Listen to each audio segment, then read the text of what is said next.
حي بينتم وقف لنا زي خوتم يا وزخوت جدودم. Donc, avec la permission de la Baït et votre permission vous tous, on va essayer de comprendre un peu la paracha de la création du monde.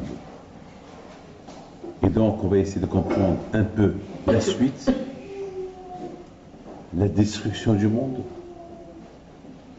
Et ensuite, on va essayer de comprendre, d'expliquer la création du monde avec Noah. Et après, on va... Et la destruction encore du monde avec Noah.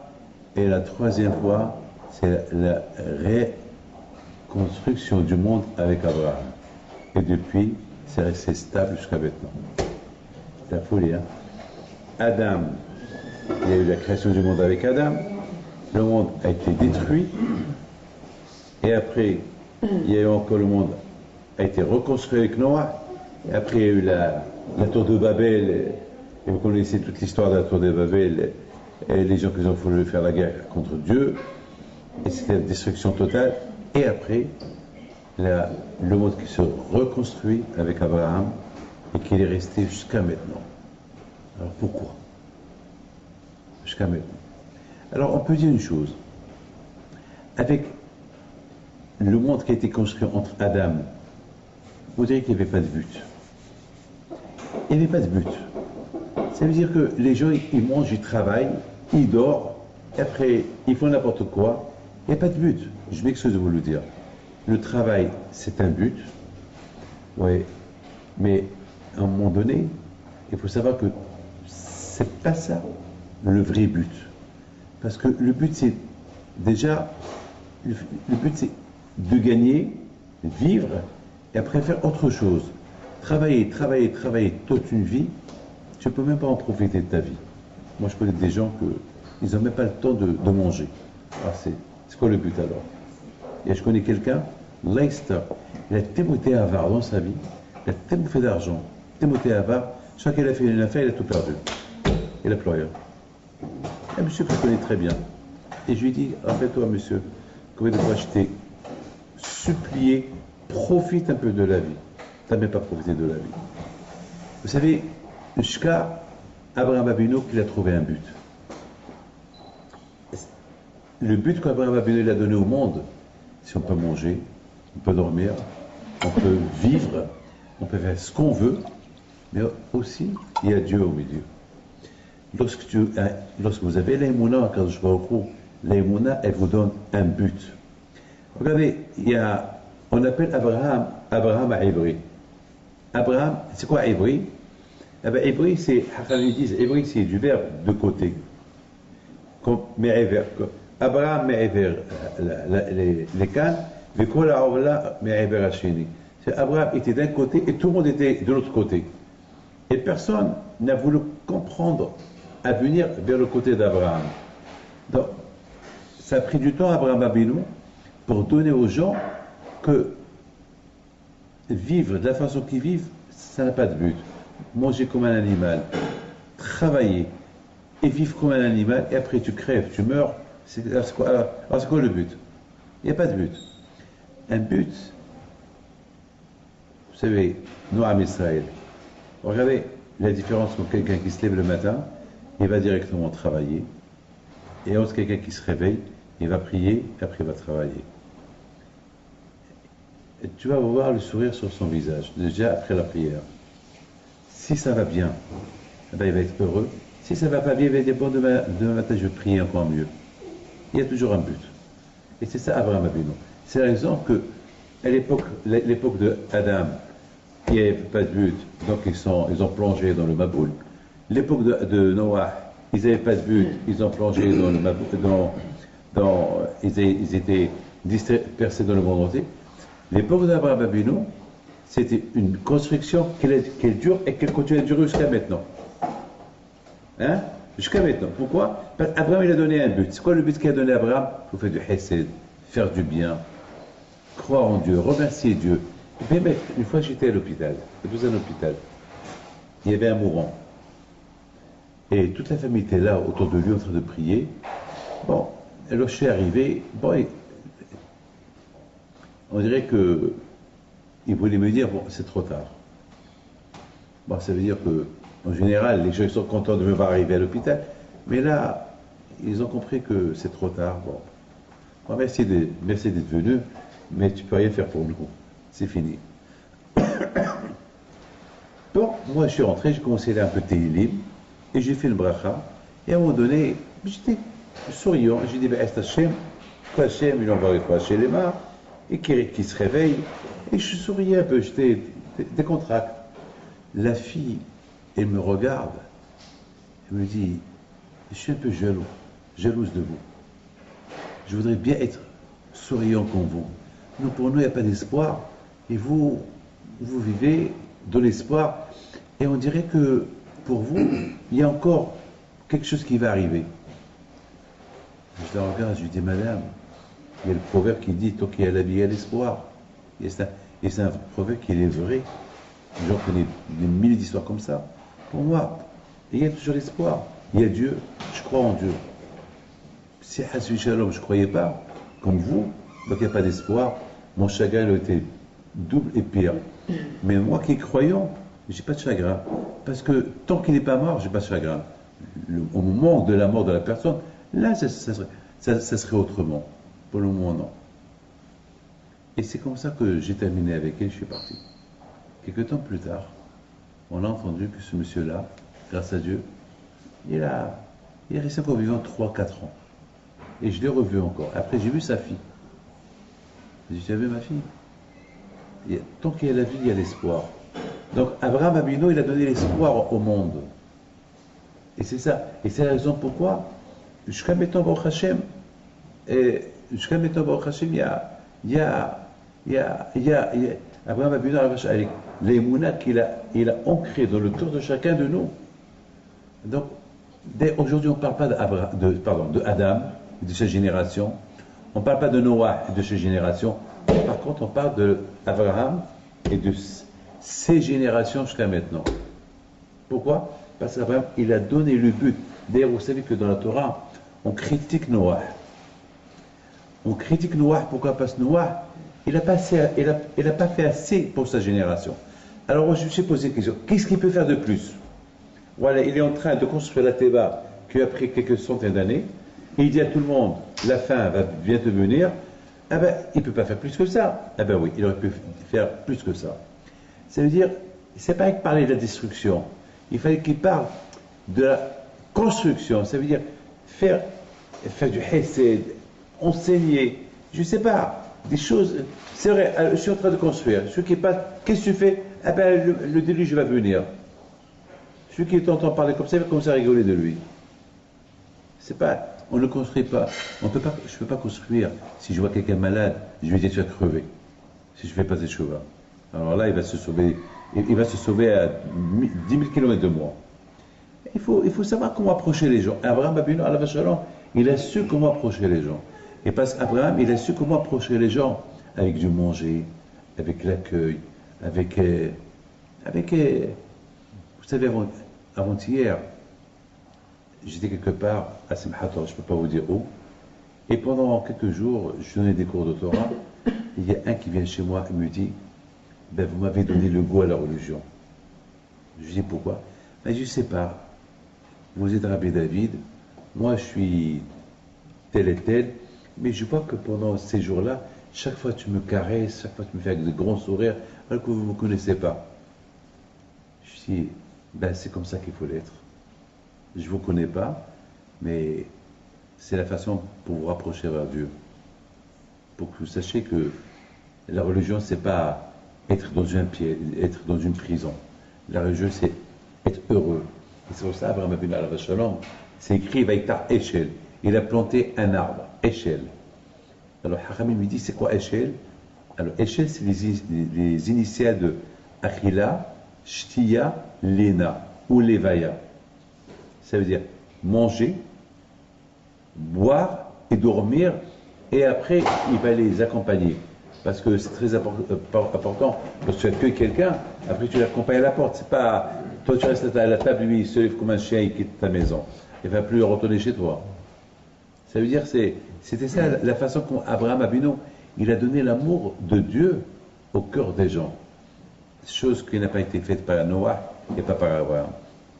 Pardon, par Adam Rishon. Maintenant, moi, je vous pose une question. Je vous ai expliqué un peu les trois générations, ceux qui ont du succès, ceux qui n'ont pas eu de succès, et celui qui a gagné dans l'affaire, c'est Abraham. Et d'ailleurs, il y a un passage dans la Torah qui dit Behi Bare'am. Dans la partie de Bereshit, c'est écrit Et les Toldot Shemeva Aretz, voici les descendants de la création du ciel et de la terre, Behi Bare'am. Ils ont été créés. Alors, ils disent Behi Bare'am, si vous les lisez, c'est écrit Be-Abraham. Behi Bare'am, c'est la même lettre de Abraham. C'est quoi Abraham? C'est-à-dire qu'il a créé le monde grâce à Abraham. Alors d'après ce que je vous dis, on comprend. Parce qu'Abraham, c'était le seul que vraiment il a réussi. La cause de la création du monde. À quoi sert un monde s'il n'y a pas de hesed, s'il n'y a pas de bien? À quoi sert un monde que tu ne sais même pas... Regardez, vous voyez un animal. Moi j'adore les animaux. Et j'observe les animaux. L'animal, il marche. Est-ce qu'il a un but? Il marche. Son but est de manger ou d'être mangé.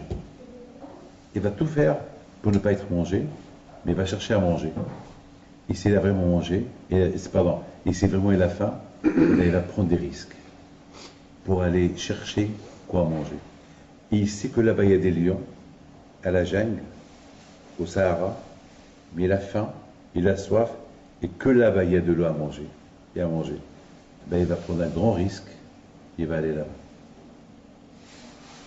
Il va savoir, il y a toujours un fleuve, il va traverser le fleuve. Dans le fleuve, il y a des crocodiles. Et de l'autre côté, il y a des lions. Donc, il va affronter et les crocodiles et les lions pour aller boire et pour aller manger. Sachant qu'il va peut-être mourir. Mais il prend le risque. Il n'a pas de but. Nous, êtres humains, c'est différent. Si je sais que j'ai faim et j'ai soif, et que je dois traverser le fleuve où il y a les crocodiles, et que je dois aller là-bas où il y a les lions, eh ben, j'irai quelque part d'autre. Vous avez compris? J'irai que je vais envisager, allez, pourquoi je prends ce risque-là? Sûr, je vais mourir. C'est sûr que je vais être dévoré par les crocodiles. Si ce n'est pas les crocodiles, ça va être les lions. Alors pourquoi je prends le risque? Mes amis, c'est ça le monde. Le monde, il n'est pas un monde. Le monde, il faut qu'il ait un but. Mettons, j'ai une question. Je ne sais pas comment vous avez compris Adam Arishon qui a fauté. Voilà. Je ne comprends pas. Comment Adam et Hava ils ont fauté? Je ne comprends pas. Adam Arishon, c'était un homme très intelligent. Adam Arishon, c'était un homme que le bon Dieu lui a donné une neshama. Dans Adam Arishon, il y avait tous les tzadikim. Il y avait Abraham, Isaac, Yaakov, il y avait Moshe, Rabbeinu, il y avait Rabbi Shimon Bar Yochai, Rabbi Yaakov, Rabbi Haim Pinto, tous les tzadikim dans Adam Arishon. Je ne comprends pas comment Adam Arishon, il va manger de là, un arbre que Akadosh Baruch Hu lui a interdit et que lui, il va venir manger de cet arbre-là. Je ne comprends pas. Je ne comprends pas. Je ne comprends pas. Comment alors, et à la fin, il dit, ben c'est ma femme. Adam, mais comment tu écoutes ta femme? Mais t'es fou, quoi. Et s'il y avait sa belle-mère, je comprends. Ben, il peut dire, c'est ma belle-mère qui a poussé ma femme à manger. Mais là, il n'avait pas de belle-mère. Là, il n'y avait que lui. Adam et Hava, bonjour Adam. Adam et Hava. Il dit à Kajbaoukou, oui, j'ai pas mangé parce que et Akadosh il dit à la femme, et toi pourquoi tu as mangé? Eh ben, elle accuse qui? Elle accuse le serpent. Tu écoutes le serpent? Comment? Alors, tu me compares au serpent? Moi, Hachem, j'ai dit de ne pas manger. Et tu écoutes le serpent qui te dit mange? Comment? Qu'est-ce qui s'est passé? Comment? Je vous en prie. Comment il est arrivé? à moi, David Pinto, est-ce que quelqu'un peut me tenter pour manger du cochon? Est-ce que moi je peux manger du cochon, moi? Est-ce que, même si j'étais le plus grand fumeur du monde, il y avait un moment donné que je fumais un paquet et demi par jour. Mais le Shabbat, je ne dois pas ordonner le Shabbat, j'étais décontracté. Et parfois j'attendais le Shabbat avec impatience pour arrêter de fumer, parce que ma tête, elle me disait, David, c'est Shabbat. Jamais j'avais envie de fumer Shabbat. Et beaucoup des fois, tellement que le Shabbat c'était sacré pour moi, que je ne fumais pas même le samedi soir. Parce que jusqu'à dimanche matin, et j'étais un grand fumeur. Comment Adam Rishon, alors surtout si le bon Dieu me dit, David, tu manges de tout ça et pas ça, ben, bien sûr que je vais écouter. Vous savez combien des fois j'ai pas mangé dans les avions parce qu'ils m'ont pas apporté au repas caché ou j'ai oublié et j'ai crevé à la faim pendant 14 heures et 16 heures, mais j'ai pas mangé. Je bois de l'eau. Pourquoi? C'est péché. Quand je mange du taref, je vais manger un. Vous savez, beaucoup des fois, une fois à Air France, il y avait une hôtesse de l'air. Il avait d'appel pour moi. Parce que ils ont oublié le repas cachère. Et moi aussi, moi, toujours, je prends avec moi des provisions. Toujours, jamais. C'est de la berre, toujours.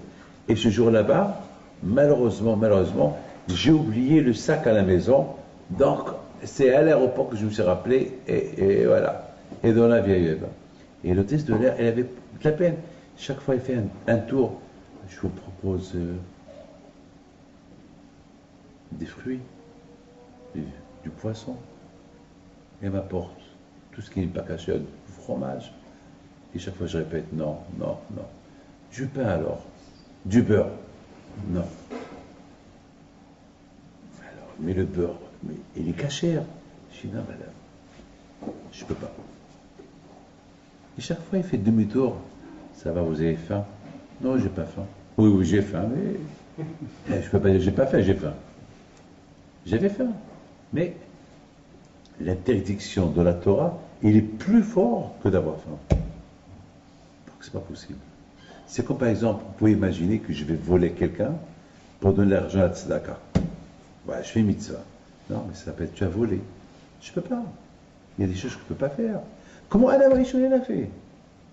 Et Adam Rishon était le copain de Dieu. Il parlait avec Akadosh Baruch Hu. Au moment que Hava, elle a mangé de l'arbre interdit, où était Adam? Il était à Gan Eden, se promenait avec le bon Dieu. Il se promenait avec lui. Comment toi, Adam, il y a 5 minutes, tu étais avec le bon Dieu et tu transgresses l'interdiction et tu manges? Comment? Mes amis, écoutez bien. Vous savez que je vous raconte rien que quelque chose n'importe. Une fois, il y avait Rabbi Pinchas ben Yair. C'était le beau-père de Rabbi Shimon bar Yochai. Ils sont venus chez lui des agriculteurs. Des agriculteurs, ils lui ont dit on a des problèmes que chaque fois la période de la moisson et de la récolte, il y a toujours des souris qui viennent qui mangent toute notre récolte. On ne sait pas quoi faire. Rabbi Pinchas ben Yair leur a dit bon, vous savez quoi? Je viens chez vous ce soir et allez-y dans tous les champs où il y a les souris, rien que parler. Rabbi Pinchas ben Yair veut vous voir ce soir à 7h, à tel et tel endroit. Alors les gens, ils ont commencé à rigoler. Quoi, nous? Où sont les souris? Allez-y parler, rien que parler. Et puis il y avait un monde fou qui sont venus voir qu'est-ce qui va se passer. Et tout le monde qui est venu, et soudainement à 7h, on voit une souris qui vient. Il y avait des milliers, des centaines, plein de souris. Et Rabbi Pinchas ben Yair, il les regarde, et le monde entier avait peur. Il leur dit, Rabbi Pinchas ben Yair, vous, Hachem vous a créé pour que vous cherchiez ailleurs. Vous mangez ce qu'il faut manger, mais je ne comprends pas pourquoi vous mangez du manger que nous on a besoin pour faire des galettes, que nous on a besoin pour faire la motzi, que nous on a besoin pour servir le bon Dieu. Vous êtes en train de... Vous vivez pour nous priver de vivre. et tu vois que toutes les souris ont commencé à parler. Ils ont commencé à siffler. Vous savez, les souris, comment ils sifflent. Ils sifflent. Et du coup, les agriculteurs qui étaient là, ils étaient bêtes, qu'est-ce qui se passe? Il y a une conversation entre les deux. Et Rabbi Pinhas Ben Yair leur dit, eh ben, il vous reproche que vous ne faites pas la tzedaka, vous ne laissez pas PA. PA, vous savez ce quoi PA? PA, c'est toujours, il faut laisser un petit morceau de terrain au bout de la terre pour les pauvres. Vous ne faites pas ceci, vous ne faites pas cela. Donc ils se disent, puisque vous ne faites pas ceci et cela, ils peuvent se permettre à prendre votre bien. Alors à vous maintenant de promettre le contraire. C'est une belle histoire. Hein. Vous savez aujourd'hui, qu'est-ce que j'ai écouté aujourd'hui? Il y a un rabbin qui m'a raconté tout à l'heure, il m'a dit qu'il a rencontré quelqu'un des élèves le frère d'un de ses élèves, qui lui dit, c'est bientôt la de Rabbi Haim Pinto, il paraît. Il lui dit, viens, je vous raconte une histoire qui m'est arrivée avec Rabbi Haim Pinto. Il l'a raconté aujourd'hui. Hein. Il dit, moi je suis pas religieux. Je suis parti faire tourner au Maroc, visiter le Maroc, parce que je suis d'origine du Maroc. Je suis parti à Agadir, Taroudon, papa, et je suis parti à Essaouira, j'ai visité les synagogues, encore il répète. Et monsieur le rabbin, je ne suis pas religieux. D'accord, continue. Et on m'a dit, pourquoi tu ne vas pas au cimetière? Puis il est né Rabbi Haim Pinto. Alors, au départ, je me suis dit, faire quoi là-bas? Après, j'ai dit, ben, tout le monde y va là-bas, tout le monde allume des bougies. Bon, demain j'irai. Il va, le lendemain, et il va au cimetière. L'arabe ouvre le cimetière. C'est un musulman qui surveille le cimetière depuis des années.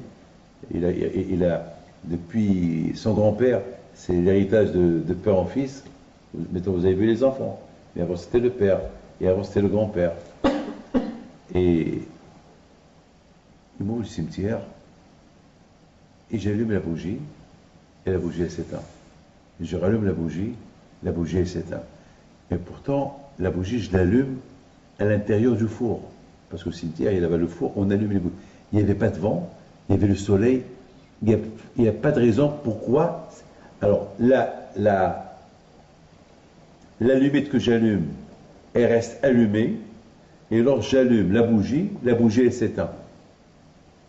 Donc, j'ai vu qu'après plusieurs fois, la bougie ne va pas s'allumer. J'ai pensé peut-être que la bougie, elle est mouillée. Je change de bougie, rien à faire. Bon, j'ai laissé, je suis parti. Alors les autres, ils lui ont dit, alors c'est quoi ton histoire? Elle dit, ben, je comprends pas, qu'est-ce qui est arrivé? Alors le rabbin lui a dit, et quoi c'était, cette histoire? Il a dit, ben, c'était le Shabbat. Il dit, ben, le Shabbat, ben, et puis tu n'as pas voulu que tu allumes sa bougie le Shabbat. C'est tout. Ça ne veut pas dire que si demain vous allez vous l'allumer, elle ne va pas s'allumer. Il se peut qu'elle va s'allumer. Mais de temps en temps, les tzadikim, ils lancent un message. Et ce message-là, il a réveillé ce juif-là, commence à faire des choses.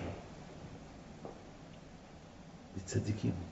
Maintenant, vous comprenez maintenant que les tzadikim, par exemple, vous connaissez l'histoire il y a une autre histoire de Pinhas Ben Yair. Une fois, il devait traverser un fleuve, et il arrive, il prend sa ceinture, et il dit, fleuve, je veux traverser, je ne sais pas nager. Et le fleuve, il ne réagit pas. Il dit, fleuve, si tu ne te coupes pas, je vais te faire sécher. Il n'y aura plus d'eau. Le fleuve, il se coupe. Il traverse. Sur ce, Rabbi Haim Ben Attar, Rahim HaKadosh, il pose une belle question. Il dit quoi? L'élève, il est mieux que le rabbin?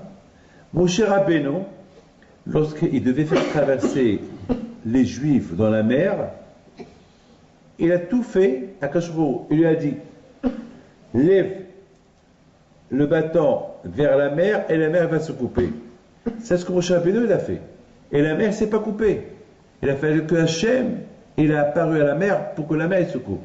Et comment est-ce possible, pour le Moshe Rabbeinu, la mer se coupe pas, et pour Rabbi Pinhas ben Yair, le fleuve il se coupe. Quoi, il y a quoi, Rabbi Pinhas ben Yair plus que Moshe Rabbeinu? C'est pas possible. Et qu'est-ce qu'il répond? Le Rahim HaKadosh, il dit, il y a une grande différence entre les deux générations. La génération de Rabbi Pinhas ben Yair, ils avaient la Torah déjà dans les mains. Donc avec le courage de la Torah, ils peuvent faire des choses. Les tzadikim, ils ont le courage de la Torah. Avec le courage de la Torah, les tzadikim, ils changent la nature. Comme c'est, ils changent la nature.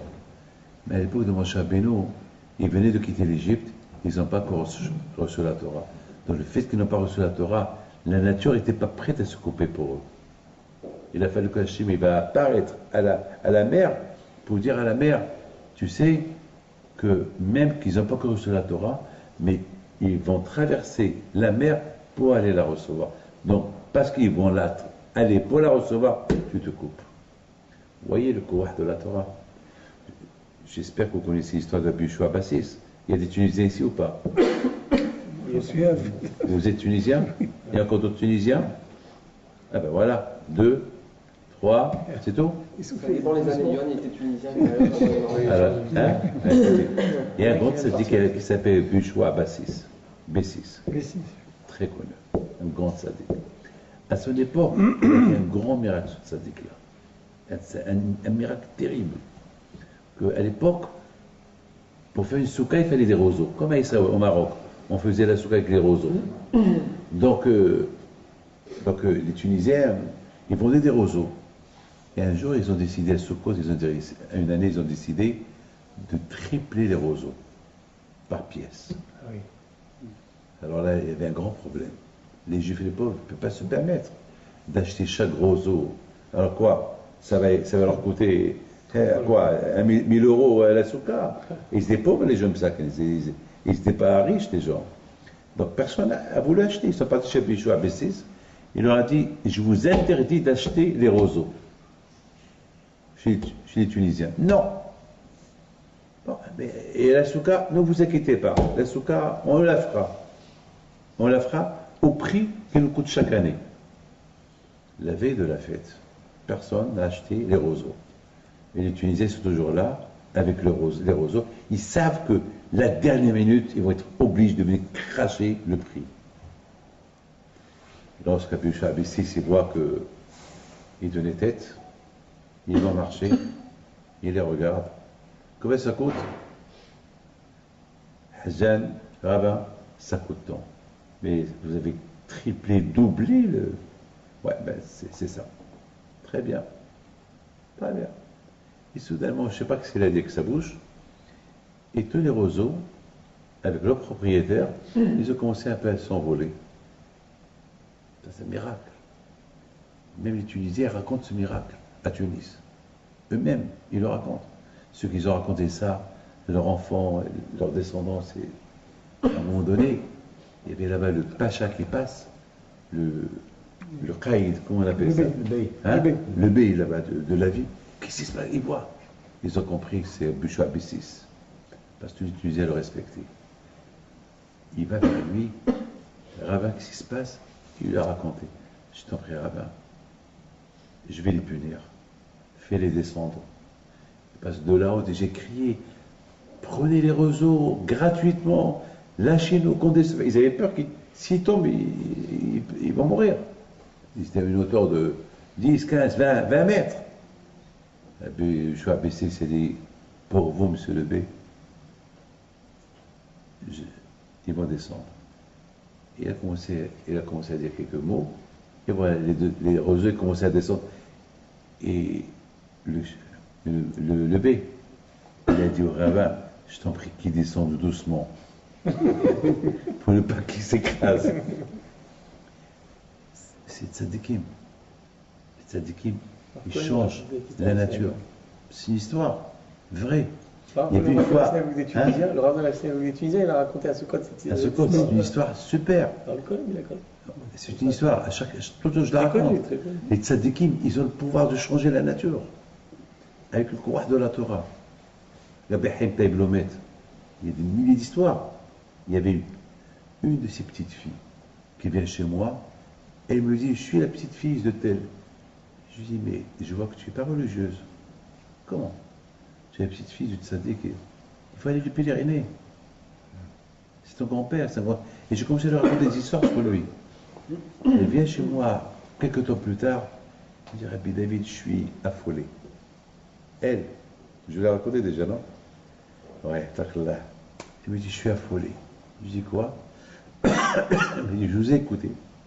Je suis parti pèleriner mon grand-père et je voulais prendre une photo à côté de la tombe. Maintenant, il y a la tombe, elle s'est mise d'un côté et le photographe qui lui prend des photos. Et sur la tombe, il y avait là-bas un cadre. Pas un cadre, comme c'est écrit ici, à Tzaddik, à Kadosh, Behin Taïblomet. Un petit, le nom du Tzaddik. Voilà, donc elle prend la photo. Le monsieur prend la photo, il prend la fille, elle développe les photos, elle voit que le cadre qui était sur la photo, il était à l'envers. C'est pas logique, c'est pas normal. Regardez cette écriture en hébreu, elle est comme ça. Voilà, je suis là, tu prends la photo. Puisque moi tu m'as pas pris à l'envers, comment ça c'est devenu à l'envers? Alors, ou bien s'il y avait un truc dans l'appareil, donc les deux devaient être à l'envers. Et moi et l'écriture. Comment moi, je ne sais pas à l'envers et l'écriture à l'envers? Donc il y a un problème. Et je dis, ma fille, et c'est un message de ton grand-père. Parce que tu es à l'envers. Ou tu le rends à l'envers. Tu le fais rendre dans l'autre monde. Fais tes chevaux. C'est la folie. C'est des choses extraordinaires. Bémet, c'est extraordinaire. Extraordinaire. Alors, vous voyez tous ces tzadikim-là, comment ils sont tzadikim? C'est parce qu'ils ont le courage de la Torah. Mes amis, je pense que, écoutez bien ce que je vais vous dire, je pense comme ça. Je pense que Adam Arishon était un grand tzaddik avant la faute. C'était une belle créature de Dieu. La plus belle créature de toutes les créatures. Parce que à quoi sert le monde s'il n'y a pas Adam Arishon? Qui va gouverner le monde? Il faut un homme. Mais il n'avait pas la Torah. Il n'y a que grâce à la Torah. On dit la Torah Magina Matsoli. La Torah, elle protège. Comme un protège-cahier pour les enfants. La Torah, elle protège. C'est vrai, Adam Rishon, il connaissait les noms, et il a donné le nom à Dieu, il s'est donné un nom, il était super, mais il lui manquait l'essence, il lui manquait l'essentiel, la Torah. Et sans la Torah, on peut tomber dans le piège. Vous ne pouvez pas comprendre. Vous ne pouvez pas comprendre. C'est pas possible de combattre le Tzara s'il n'y a pas la Torah au milieu. Moi, David Pinto, si j'ai réussi, et si je peux réussir pour ne pas manger de taref, ben j'ai vu la halakha et j'ai lu la Torah qui dit il ne faut pas manger de taref. Donc le fait que je lis ce que la Torah elle dit, donc ça va être ancré dans mon corps, et mon corps est avec conviction que je suis convaincu que c'est la parole d'Hachem, puisque je suis convaincu et je sais que c'est la parole d'Hachem, ça va m'aider à ne pas manger du taref. Mais s'il n'y a pas la Torah, peut-être le jour tant que j'ai pas faim, je ne mange pas du taref, lorsque j'aurai faim, je mangerai du taref. Et quelqu'un me l'a avoué cette semaine. Quelqu'un me l'a dit cette semaine. Je lui ai dit, tu respectes la cache-route? Il m'a dit oui, oui. Vraiment, tu respectes la cache-route? Alors là, lorsqu'elle a vu que j'ai posé la question encore, elle me dit encore oui. Je repose la question. Are you sure? Tu es sûr que tu respectes? Je lui dis, bon, lorsque j'ai faim, j'ai faim. Mais je ne mange pas la viande. Je vais manger du poisson. Je dis, mais c'est pareil. Je sais. Voilà, je vous dis la vérité. Mais s'il étudie la halakha, elle va le guider. Elle va le guider. Elle va le guider dans le bon sens, qu'il ne va pas manger. Même ça, mes amis. Je ne sais pas si vous avez entendu parler d'un grand tzaddik qui s'appelle Rabbi Yehuda Ftaya, un grand Mekoubal de Bagdad, grand Mekoubal. Il dit comment Akadosh Baruch Hu peut menacer Adam Arishon de ne pas manger de l'arbre interdite, et il lui dit si tu la manges, tu meurs. Mais comment est-ce qu'on peut faire peur à un enfant si tu approches la fenêtre du 5e étage, tu vas tomber, tu vas mourir. Il ne comprend pas un enfant. Eh ben, il ne comprend pas, il ne sait pas ce qu'est la mort. Cet enfant-là, il va grandir, il va savoir ce qu'est la mort. Mais un enfant, alors comment on peut faire peur à l'âme Rishon de la mort alors qu'il ne sait pas ce qu'est la mort? Personne ne lui a dit c'est quoi la mort. Mes amis, si vous parlez d'un pays que je ne connais pas, parlez-moi d'Amérique, je connais. Parlez-moi d'Angleterre, je connais. Vous allez me dire, je ne sais pas, Gougougougougou. Je vous dis, c'est quoi Gougougougougou? C'est où ça? Ben oui, il y a un pays à côté des États-Unis qui s'appelle Gougougougougou. J'ai pas entendu parler. Alors, comment on peut faire peur à Adam Rishon? Et Rabbi Yehuda Ftaya à la Vachalom, il donne une super réponse. Il dit Rabbi Yehuda Ftaya, de là on voit la sagesse de Adam Rishon. Il était tellement tellement intelligent qu'il pouvait imaginer c'est quoi la mort. Donc Hachem, si Hachem il lui a fait peur de la mort, c'est parce qu'Hachem il savait qu'Adam Rishon était très intelligent, il pouvait imaginer c'est quoi la mort. Donc, mais malgré tout, il n'a pas eu peur de la mort. Pourquoi? Parce que il manquait la Torah. La Torah, c'est l'essence. La Torah, c'est le facteur. Et je m'excuse de vous dire, c'est pas qu'étudier la Torah. Il faut amalash la Torah. Il faut l'effort. Il faut beaucoup d'efforts. Des fois, j'ai réussi dans ma vie de comprendre quelque chose de dur dans la Torah par rapport à l'effort. Par rapport à l'effort. C'est quoi par rapport à l'effort? Je vous raconte, il y a une fois, j'arrivais pas à... Je ne suis pas parti dormir, j'étais en train d'écrire un Dvar Torah, et je suis resté coincé dans une question. Après, j'ai dit, bon, je ne peux plus continuer, ça va faire presque 3 heures du matin. Je suis parti dormir, et je rentre au lit, et je commence à dormir, et je vous donne la parole d'honneur. Dans presque mon sommeil, je dors et je ne dors pas. David, comment tu peux aller dormir et tu laisses cette question comme ça? Je lui ai sursauté le lit, je suis sorti jusqu'à que j'ai réveillé ma femme. Elle a dit, qu'est-ce qui se passe? Il dit, non, rien. Je suis parti, j'ai pris encore les livres, j'ai plongé dans l'étude, et j'ai trouvé la réponse. J'avais un sourire, j'étais tellement content jusqu'à que j'ai commencé à chanter tout seul. De ma vie, une fois, j'ai reçu un gros chèque, très gros chèque, qui m'a permis de construire la yeshiva d'Ashdod. Très gros chèque. Et je dois pas reconnaître. Ça ne m'a pas donné le sourire et la joie, comme le sourire et la joie que j'ai eu lorsque j'ai trouvé la réponse à cette question. Et de là, vous pouvez savoir si ça se comprend avec nous après 120 ans. L'argent, on le laisse. Je vais prendre avec toi que la Torah. Et les Ma'asim Tovim. Adam Rishon, il ne connaissait pas encore la valeur de la Torah. Il n'avait pas encore la Torah. C'est pour cette raison, il a profané. Il a dit, bon, c'est pas grave. Il a dit, c'est pas grave. C'est pas grave. Malheureusement, quelqu'un qui ne sait pas, il dit, c'est pas grave. Je peux dire à quelqu'un, c'est péché de faire ça et ça et ça. Il va dire, d'accord, c'est péché. Mais au moment qu'il a une épreuve, ben, il va oublier ses péchés, il va transgresser. Parce qu'il lui manque l'essence, il lui manque l'énergie. La Torah te donne une énergie. Comme les tzadikim, comme tous ces tzadikim. Comment Bisham Abaye est devenu péché? Comme ça? Pourquoi Bisham Abaye est descendu?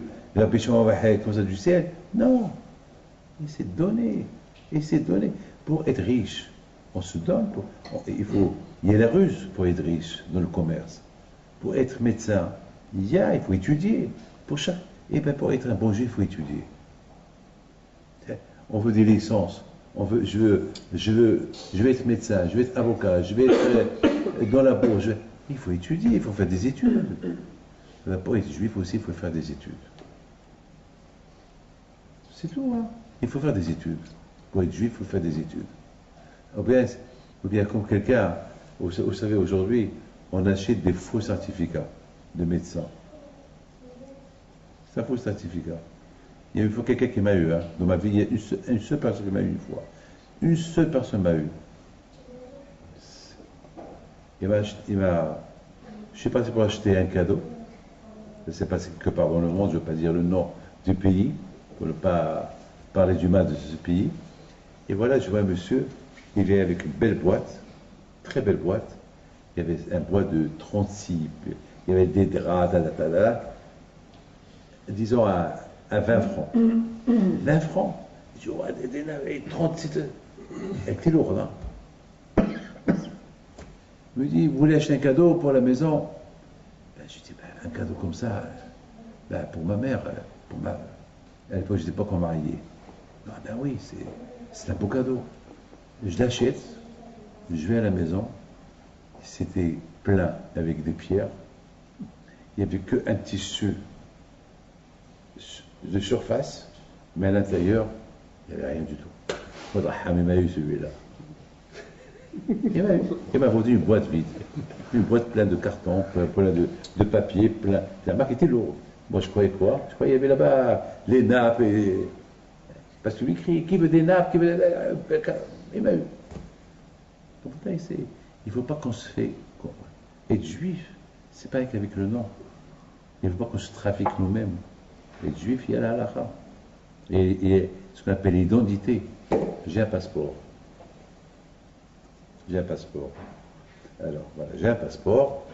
Et ce passeport, il y a quoi? Il y a ma photo. Il y a mon nom, pardon. Après, il y a ma photo.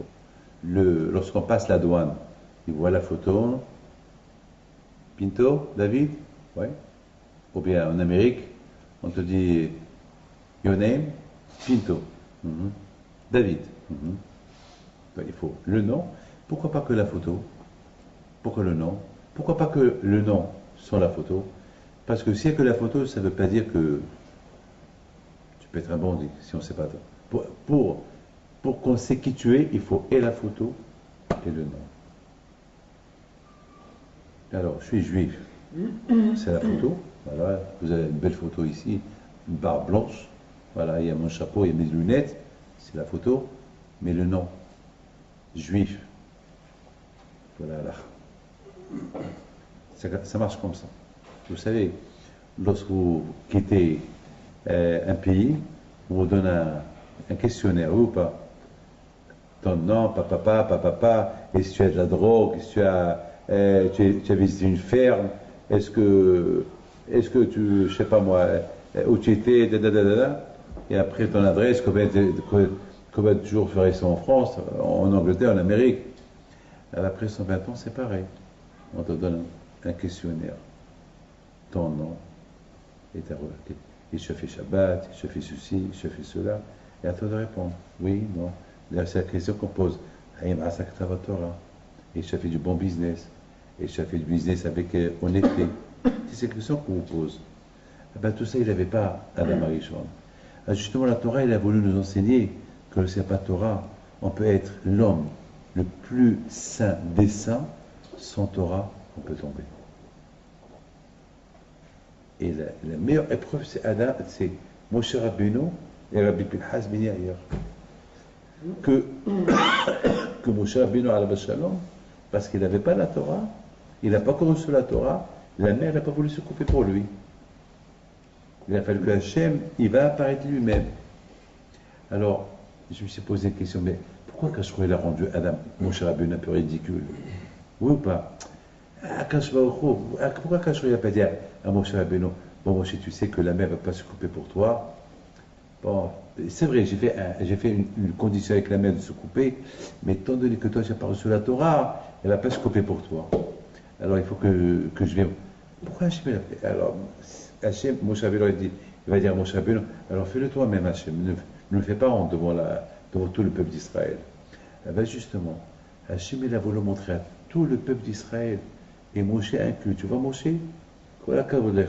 Avec tous les miracles que tu as fait en Égypte, avec tout ce que tu es, avec tout ce que tu représentes, Ben, sans la Torah que tu n'as pas encore reçue, la création, elle ne va pas t'aider. La nature, elle ne va pas t'écouter. La nature, elle écoute, elle change, elle écoute uniquement lorsqu'il y a... Voilà mes enfants. Donc si Dieu veut, avec l'aide de Akash Baruch Hu, que le bon Dieu vous protège, que cachez vos dents, mais vous avez compris Abraham Avinu alayhi salam. Abraham Avinu tout seul, là, il a découvert Dieu. Tout seul, là. Tout seul. Tout seul. Comment? Ben, il a commencé à se poser des questions. Et d'une question à l'autre, il est arrivé à la réalité. Est-ce que nous on se pose des questions pour arriver? On va se poser des questions comment faire du business. On va se poser des questions comment réussir. On va se poser des questions comment progresser dans le business. De la même façon que dans le business, parce que tu te poses des questions et tu fais l'inventaire, tu réussis. Comme il y a quelqu'un, un juif de Venezuela, il m'a raconté lui-même, il m'a dit Rabbi, c'est un monsieur multimilliardaire. Il m'a dit Rabbi David, il faut que c'est un monsieur qui fait beaucoup de tzedaka, beaucoup de chesed, il a construit beaucoup d'échevaux en Israël. Il me dit Rabbi David, il faut que je vous dise. Parce qu'une fois je lui pose la question, comment vous avez commencé? Parce que lui, il est né quelque part, après il est venu en Israël, après il est parti au Venezuela. Il m'a dit, je suis venu avec mes parents, j'avais 10 ans, 11 ans. Il m'a dit que ma mère, elle m'envoyait, là où il y avait les ateliers, j'ai ramassé les déchets des tissus. Et je les apportais à ma mère, et ma mère, toute la nuit, elle va coudre, elle va fabriquer avec ses mains des cravates. Elle faisait 10, 15 cravates par jour, et moi, j'allais au marché, et je les vendais. Et je les vendais. Donc, avec l'argent que je gagnais, j'achetais le tissu, et j'allais encore, la nuit, ramasser les déchets. Donc ma mère, elle va faire une trentaine de cravates. Et après, ma mère, elle a embauché quelqu'un. Et après, on a fait une usine. Et au fur et à mesure, sauf qu'on a fait une usine de cravates. Et de là, on a commencé à faire et les montres, et les mobiliers. Et voilà, on est arrivé ce qu'on est arrivé. Donc la chokma qu'on peut utiliser pour être riche, ben, il faut l'utiliser aussi pour être un bon juif. Et Abraham, Avinu, c'est ce qu'il a fait. Et d'ailleurs, c'est ça l'effet d'aujourd'hui. L'effet d'aujourd'hui, c'est pour nous ramener à connaître Akadosh Baruch Hu, comme Simchat Torah, comme Rosh Hashanah, Yom Kippour. C'est beau, Rosh Hashanah, Kippour et Sukkot. On a fait une bonne teshuva, on se sent super, on a été gâtés avec cette belle fête, et Simchat Torah, et Hoshana Rabbah. Très bien. Et après, c'est Bereshit. Super. Maintenant, je suis à nouveau. Bereshit. Très bien. Et après quoi? Noah. Noah, je suis maintenant Menoha. Je suis dans plein détente. C'est super. Après cette belle fête, maintenant, je suis maintenant nouveau. Maintenant, j'ai reconnu. Maintenant, je sais, maintenant, c'est la Torah, c'est la tranquillité, c'est la Menoha. La Torah, c'est la Menoha, c'est bien. Mais attention, trop de Menoha, trop de détente, trop de repos, tu vas tomber. Il faut l'Echlecha. C'est la parole de l'Echlecha. L'Echlecha, c'est-à-dire, il faut mettre. Quand tu as été l'écho, allez, maintenant il faut continuer à marcher. C'est-à-dire, c'est pas continuer à marcher avec les belles fêtes que tu as passées. C'est pas les fêtes qui sont super, et après ça y est, maintenant je me repose. Non, les fêtes c'était pendant les fêtes. Le repos c'était pendant les fêtes. Maintenant c'est plus les fêtes. Maintenant il faut marcher. Parce que trop de repos. Et je sais, il y a quelqu'un que chaque week-end, je ne le vois pas à la yeshiva, depuis qu'il s'est enrichi. Je ne le vois plus. Chaque Shabbat, avant il était du matin au soir, bon après il a commencé des affaires, après je ne le vois plus. Un jour je lui dis, attends, mais où tu vas le Shabbat? Il m'a dit, le Shabbat, je vais à Marrakech, pour le week-end. Je vais là. Et pourquoi? Et tu pries? Il m'a dit, oui, je prie à la maison. Je dis, qu'est-ce que tu veux? Avant qu'il t'a donné l'argent, tu étais proche de lui. Et depuis qu'il t'a donné l'argent, tu t'es éloigné de lui. Peut-être qu'il va te reprendre pour te rapprocher vers lui. Parce que peut-être il va t'éloigner. Non, Rabbi David, non, je retourne. Je retourne. Des fois, les gens, ils croient parce que le bon Dieu leur a donné, ça, ils peuvent faire n'importe quoi. Ce qu'ils veulent avec leur argent, non. Hachem t'a donné l'argent, Baruch Hashem, c'est pour te rapprocher vers lui, pas pour t'éloigner de lui. Vous savez le mot lech lecha? C'est quoi lech lecha? Va pour toi. Lech lecha, c'est du verbe lechloch. Lechloch. Lechloch, c'est la saleté. C'est ce qu'Hachem il a dit à Abraham. Tu restes ici à Haram, tu vas te salir. Tu commences à progresser, va-t'en d'ici. Voilà mes enfants, que le bon Dieu vous protège et vous donne beaucoup de santé. Bracha ve'atzlacha et bismillah de Rabbi Him, puis de soi avec vous. Amen.